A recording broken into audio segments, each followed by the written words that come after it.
Hello, and welcome to The Mind of a Therapist, a podcast where I interview psychotherapists and helping professionals and what they're passionate about in order to provide you with messages of encouragement and hope. I'm your host, Andrew Earl. The Mind of a Therapist is sponsored by Psychological Counseling Services, healing hearts and transforming lives. Look into our intensive at pcsearl.com. In today's interview, I interviewed Chris Hoff. Chris Hoff's formal education includes a Ph.D. from Loma Linda University in marriage and family therapy, where his concentration was in organizational development and systems consulting. Additionally, Chris received his master's degree in clinical psychology from Pepperdine University. Chris's counseling work is grounded in narrative theory, an evolving collection of ideas and practices that inform a respectful, collaborative, and non-pathologizing approach to working with people, families, and communities. So without further ado, here's my interview with Chris. All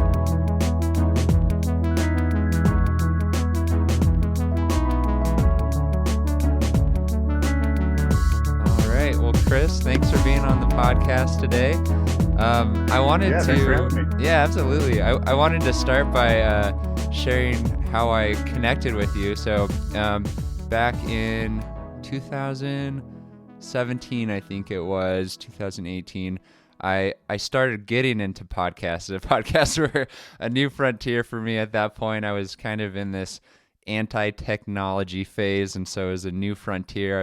I was working in construction. I graduated in 2014 with a degree in psychology, so I had an interest in psychotherapy. And grad school was kind of on my radar, and working in construction at the time.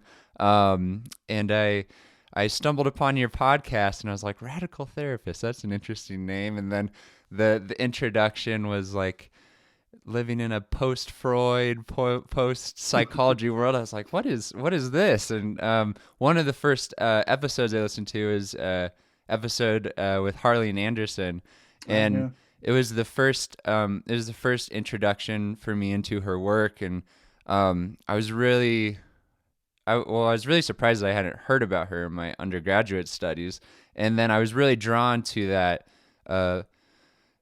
just the intellect, and the thoughtfulness of the approach. And then I was very drawn, and I've been really drawn to narrative and post-structural approach, just how honoring it is of people, separating people from problems. I think I was really drawn at that time to systems theory, because it was a step away from pathologizing the individual.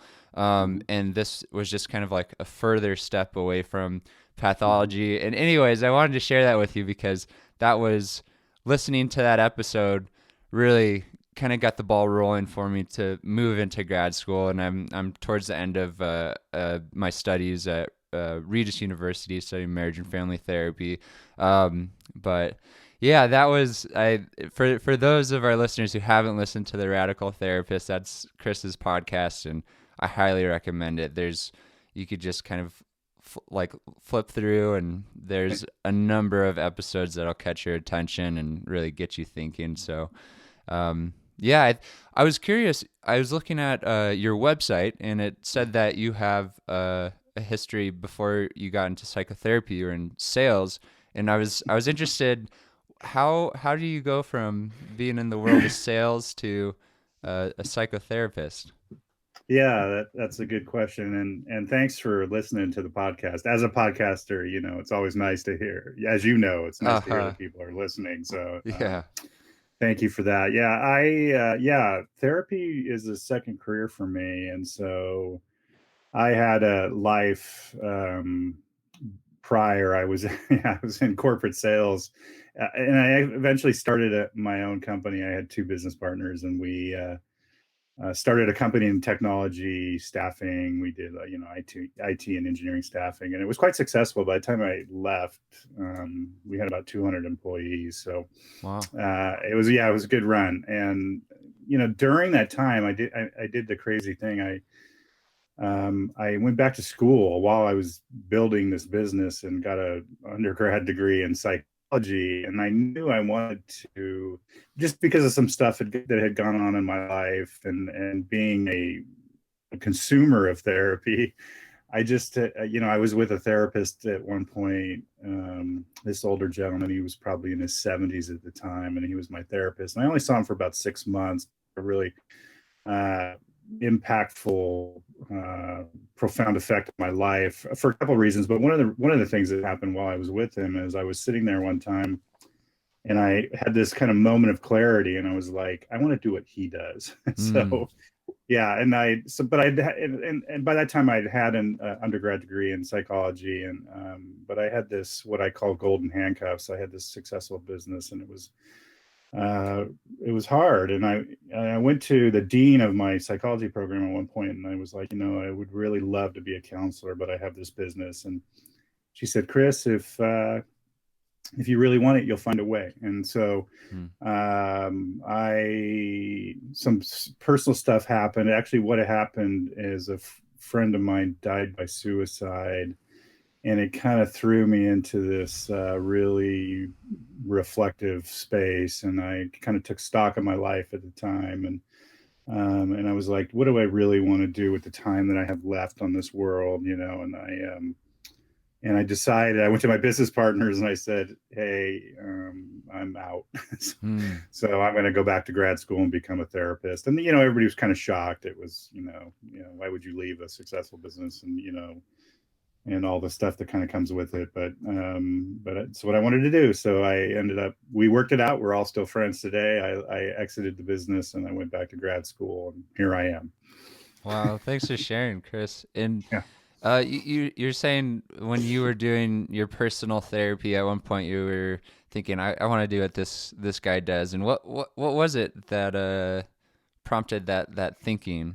Yeah, that's a good question. I think it was, I just something about having intimate conversations with people and being helpful. I just found them really helpful to me in my life, and getting clarity in a couple of areas. And I wanted to be helpful to people in that way. I just thought that would be, and, I was thinking long-term, wow, you could do this well into your 70s. Maybe I should, maybe I should think about that. So there was, but it was really about intimate, impactful conversations that I think that really attracted me.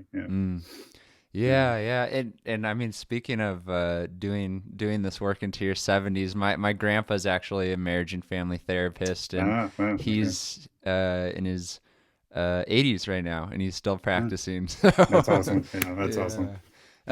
So you're into postmodern theories. You're really well versed in narrative therapy, and one of the assumptions is not seeing people as the problems, seeing problems as problems. And on your website, you talk about supporting people and getting distance from problems in their lives. Will you talk more on what that process looks like? What's going through your mind when people come to you with? Yeah. A lot of things, like you said, there was kind of first wave psychology, which would be, Freud and his predecessors, kind of located problems kind of internal to the person, or at least in the unconscious, or those kinds of things. And then you said you brought up systems theory and how it began to look at problems not so much in the person, but in interactional patterns, or between people, right? And then you had this next wave of like what gets called often postmodern therapy. Excuse me. And then they, the postmodern therapists began to look at problems actually in the larger cultural or social context. And when I discovered it, I really kind of resonated with that perspective, right? And that if I could look at my own life and what kind of what was going on, I could see how problems that were in my life were kind of born out of culture, right? Or my particular context that I moved through. And that became, and so I just kind of, kind of always have had that kind of, I go into each session, thinking kind of visually in some ways that, people are bringing there's problems following people into the room with them, Mm. not that they are the problem, right? Mm-hmm. And that helps me work. It's just kind of this visual of like what is operating on these people, and getting distance from is just kind of a metaphor or a way of like looking at, how do we, because we live in a culture where they're trying to internalize things in us all the Yeah. time, especially the therapy world, I think, unfortunately, has been very much influenced by the medical model, which I think has been problematic for therapy. So I am interested in like putting locating the problems where I think they belong out in the larger cultural social context. Mm, absolutely. And I actually wrote a journal article on shame. That's an area of interest for me, and like post-structural assumptions. So, as you're talking, like a lot of people want to like internalize, locate the problem internally, and that's like that structural assumption of the onion layers of an onion. We have this core self, we have this core personality, and in this article, I talked about my own experiences, and it seems like that's such a catalyst for shame. There's so much judgment in our society, and then locating, you know, problems within ourselves. It's this idea that there's something wrong with us, something bad with us, and that certainly was my experience. And so that was a big reason I was drawn to Michael White's work, Harley Anderson's work of acknowledging that these are ideas and acknowledging the impact of these ideas, structural, non-structural ideas. And you were saying there, problems are born out of culture, and I wonder if you'd speak a little bit more on that. Yeah, I think, speaking of Michael White, one of the articles that was really impactful for me, it's still probably my favorite article by him, is the one on addressing personal failure, where he makes the argument that most people are coming to therapy, struggling with some sense of failure, but what they're really doing is trying to move away from some sort of normalizing judgment that's kind of Mm, born in culture, right? And I don't know if you've sat with people yet that, come from families, for example, that expect them to be a doctor, engineer, or something like that, but they want to be an artist, right? Or, something sure. like that. So there's, cultural context in families and in communities and in larger social or larger, global context. But where I live in Orange County, California, there's definitely a normalizing kind of idea of what success looks like, what kind of car you drive, where you live, or as a man, as a white cis male in this world, what am I? How am I expected to perform in the world? What kind of provider am I supposed to be? What kind of role should I have? How should I operate emotionally? All of that, I think, is born, all of those I'm going to use a psychoanalytic term, signifiers or symbols are kind of born out of culture, right? Like Uh, and if I want to step away from them in any kind of way, it gets really, really difficult, because then, there's a lot of self-policing, as Foucault, he wouldn't call it that, but I mean, or maybe, but that how we internalize these discourses, right? How we mm, internalize whatever gets deemed as normal, and then we measure ourselves against that, and that becomes problematic. And nobody's even really doing it to us, and sometimes we're just doing it to ourselves. sure. Shame being an example, right? You are the experience of shame is coming up because you are measuring yourself against some ideal of bad and good and who you are in relation to that, right? And that doesn't come from you. It's coming Sure, sure, that's coming from the context that you're moving through, or how else would you be able to measure that, right? sure. You know? So when folks are talking to you in a therapeutic context, and you're noticing that they've internalized these judgments, these normalized judgments in our society. Where do you go from there in your conversation with them? Yeah, so I think my work often took with the people in our clinic at California Family Institute, where I supervise and train lots of therapists. Often what I tell them is that it's our job to make those modes of measurement visible, and then ask about how they came into being, right? How they came to be in a person's life, and this, and I think in narrative context, this would be called like deconstructive conversations, Yeah, right? sure, sure. Yeah, and so, but what the task is just to make these things, and it's not to say that they're bad or wrong or anything like that, but to make them visible so people can have or operate with some sense of personal agency in how they want to be in relationship with them, right? So it's not me deeming some particular mode of being good or bad. I don't want to do that, right? But it is about making these things visible, because sometimes they're very invisible. We don't even know they're there, right? Mm-hmm.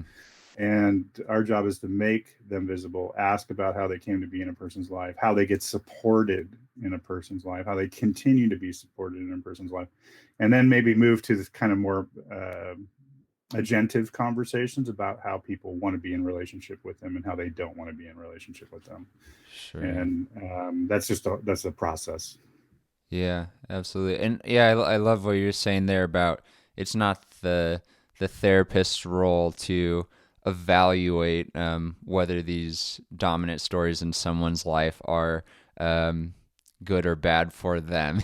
That's Yeah. Yeah. overstepping, kind of robbing them of personal agency. And I know that a lot of some of my studies of Michael White, it's been that was a primary goal of his to Absolutely. Yeah. support people in developing that personal agency. Yeah, I think he said somewhere that narrative therapy is all about restoring personal agency, and so some of the work I've done recently with my writing partner Justine Patrick has been around these ideas of how do we do power, and when we're doing social justice in therapy, or when I take a social justice, because we have to be very careful about, even though we think we have kind of more forward thinking or progressive ideals, that we don't just colonize people with those ideals, right? Ah, In the same way, and enact the same kind of things that we're against in some ways, and out in the world. And so why would I want to do that to somebody else? Because some people really prefer like traditional gender roles, for example, right? And that's sure, okay. But sure. if we have a open and honest conversation about them and how they want to be in a relationship with them, that's great. I'm not, who am I to say, I'm not going to, just because it might not fit for my life or like my ideals or something like that. I don't want to colonize other people with, countercultural ideals. Sure. And I mean, it seems like it's important for the therapist to have an understanding of their own values and be able to kind of keep those outside of the therapeutic, not impose those on others. Yeah, I think it's really important. I think, unfortunately, some people in the therapy world think that they operate from some sort of neutral place, and I think Yeah, that's very dangerous. And we have to be really clear on where we're located and what is driving our questions, and where are our questions coming from. Because if we're not, it could be not great, right? And so, because we all have positions and we all have locations and social locations, and if we're not like really aware of those things, we could do some damage in the work that we're doing. yeah, I've really been drawn to that idea. I know that some of your work has been around that, and other postmodern thinkers of this work is not neutral. Like Sure. Yeah. that idea of neutrality is not necessarily a neutral. There's assumptions guiding any question, right? Any way of being in therapy, and it's important to consider the effects of those ideas. What are those ideas, and what are the effects of those? And I think that that's just been such a brilliant contribution by a lot of the postmodern thinkers to our Absolutely. field. Yeah, absolutely. Yeah. Your website also, you talk about creativity and how art personally has been a big part of your Mm-hmm. life, and Mm-hmm. how you invite creativity into therapeutic relationships. And yeah, I'm curious if you'd speak a little bit on that.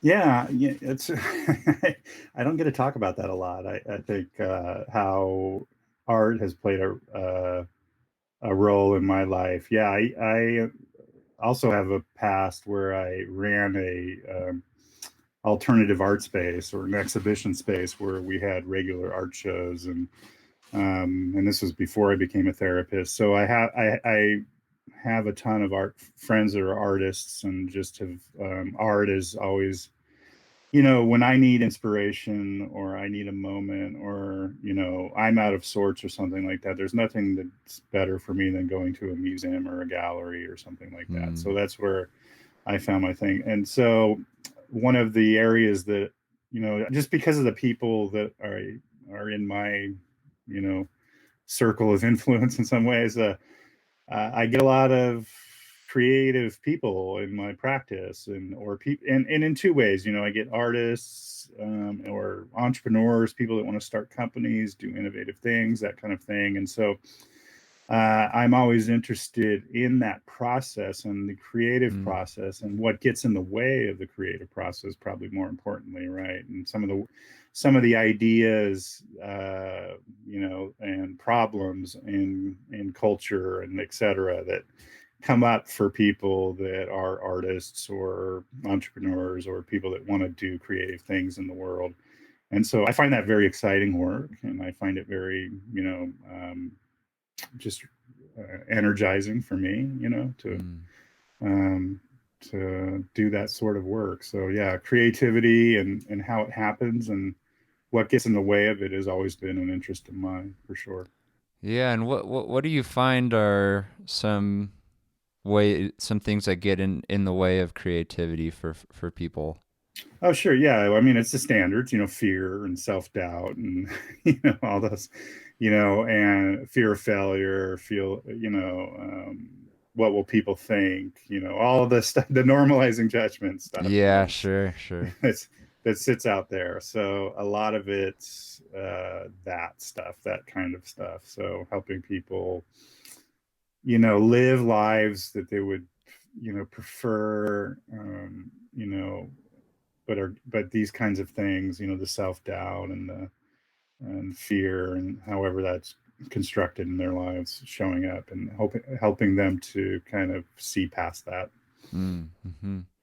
And yeah, you know how have you seen people um contend with that fear, contend with that self doubt, and more fully embrace that creativity? Well, I think it's again, having like slowing down and Uh, having like slow conversations about what the, like, even for example, what is fear actually? If we were to crack it open, what would we find, right? And then uh, getting really into the details about how fear is showing up and what it's constructed of for that particular person, right? And it wasn't born in a vacuum. It probably, you know there were some ideas it picked up. I mean, how many of us can remember something a teacher told us, like in the third grade, where, oh, you're not very creative. you should probably sure. stick with whatever.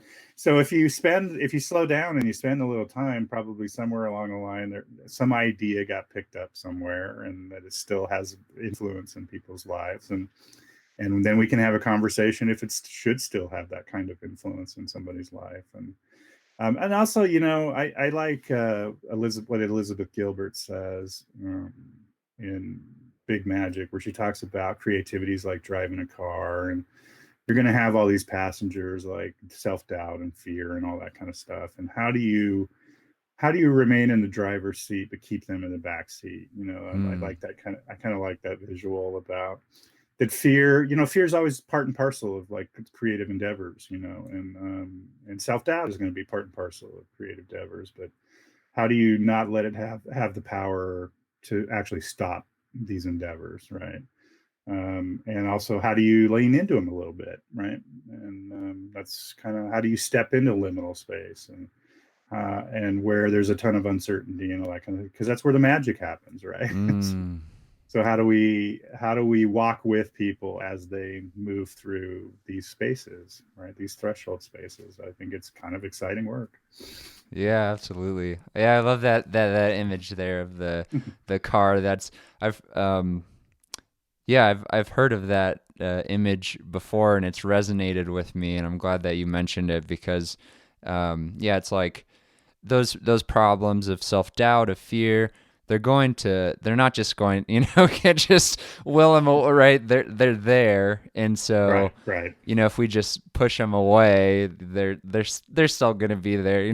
Might even heighten them at times. That's been my experience, but yeah, it's like you can get your hands off the wheel. Terry Real, who I did an interview with, he talks about that with like in relation to like inner child parts. Like child parts. Like, okay, you take your hands off the wheel. My adult self is going to drive this car, and you can go sit in the back.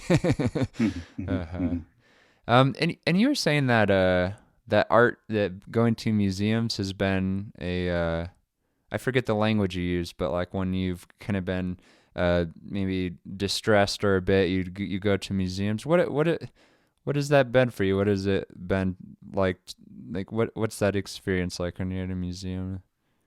That's that's a good question. I kind of relate museums to like churches. They're like my church, so Mm, that's where I can,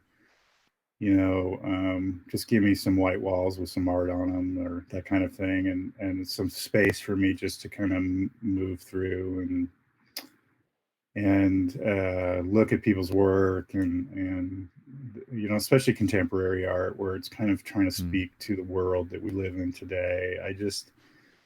I always come out of those kinds of experiences a little energized, maybe with some new thinking, some new, just some new energy, right? And mm, so I think everybody, and, we talk about a lot about self care in the therapy world, and it gets characterized as yoga and meditation. And I'm a regular meditator. Don't get me wrong, but I think everybody has to find something that's for them, what works for them. And for me, um, I did it the other day actually. After work, I ran, the museum, the Orange County Museum just actually opened up, and it was like their first day. I think they were oh opening, wow, yeah. and it's been months without, some art. So, because, yeah, just it's been because of what we got going on in the world. But Yeah. so, yeah, I just one day went out to work, went over there and walked around, and I was just like, yeah, I'm better, feel good. Okay. That's nice. Yeah, and as John to what you're saying, that do what works for you, right? If it's one of these more like conventional ideas of self-care, exercise, yoga, meditation, great.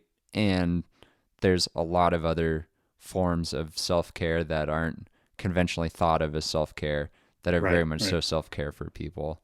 right. Uh-huh. And is there anything that we haven't touched on that is top of mind? Oh wait, actually, I want to ask this question because you Sure, always sure. ask this on your podcast. What's been catching your attention these days? What's been catching your eye?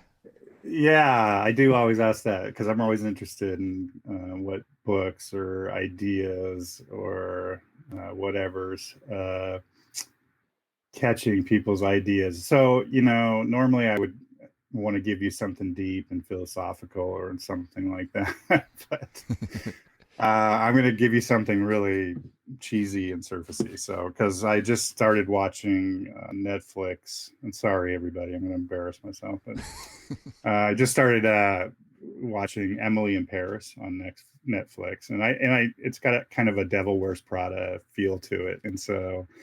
But the reason I really like it is Paris is my favorite city in the world. Ah, Yeah, and so it's just great. Um, a lot of scenery of the city, and stuff like that. So that's been really escapism for me. uh, uh, Um, so that's going on. What I've maybe something a little more serious. I've been thinking about, I'm going to do a video for the Radical Therapist YouTube channel. I think today, I think I'm going to shoot it. I want to talk about death and the fact that I think we would be a better community to each other, a better, I don't know, a better citizens to each other if we remembered we were going to die.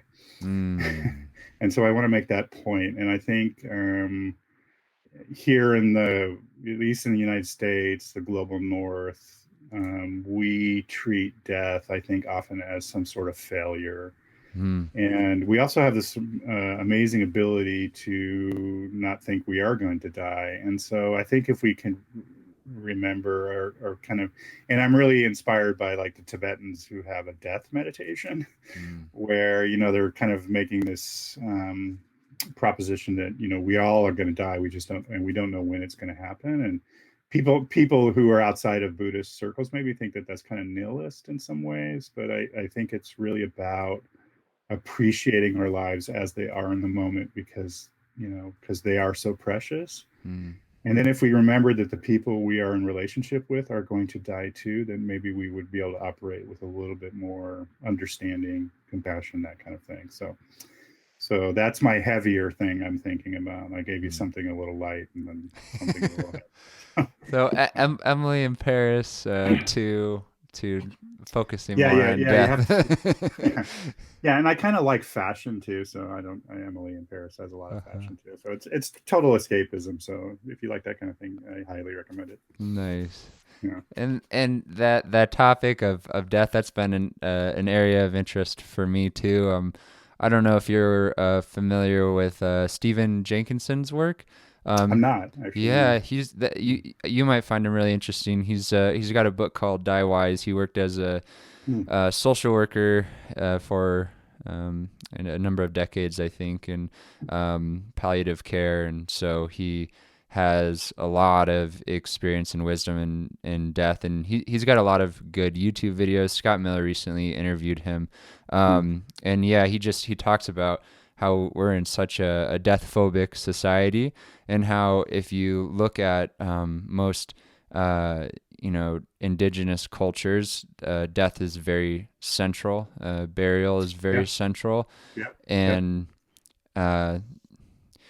we've lost so much in just running away from death in terms of, like what you were talking about. If we really embrace the reality of death, he kind of gives the metaphor of a river. It needs the banks and the sides, those being death, to be what it is. And in the same way, for us to have life, we need to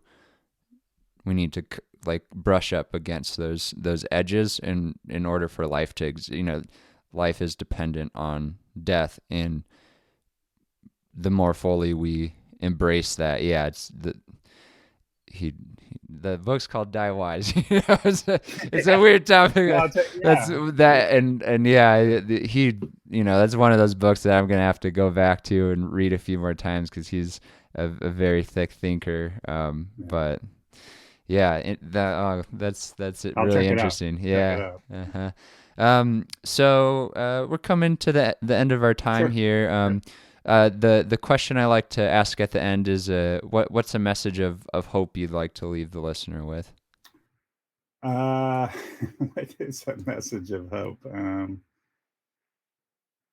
I don't know. I was I posted something, I think, on one of my social media, somewhere, that there is nothing wrong in our lives that can't be corrected by what is right in our lives, right?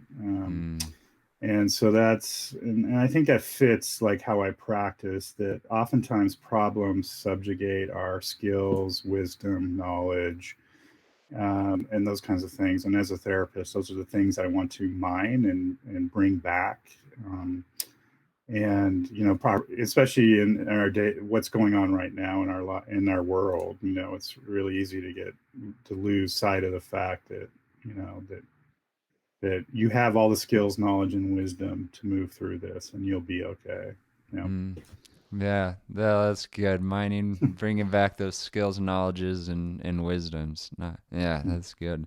And then if folks want to get in touch with you, where would be a good place to direct Sure. them?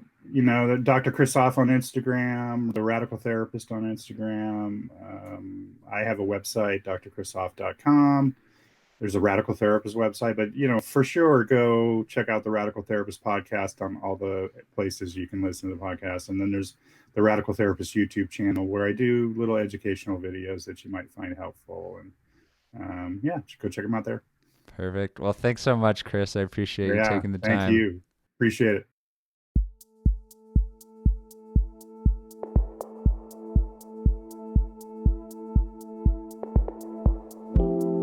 Please press the subscribe button, as well as rating and reviewing our podcast.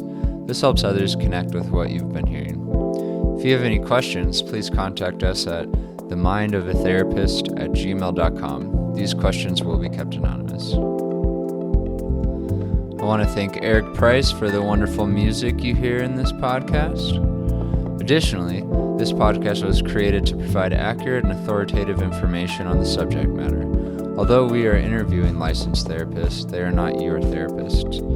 This podcast is not intended to serve as direct medical advice and should not be used as a substitute for direct professional help. It is given with the understanding that neither the host, publisher, guests, or PCS are rendering legal, clinical, or other professional information. If you need a professional, we encourage you to find one. Visit Psychology Today to connect with a licensed clinician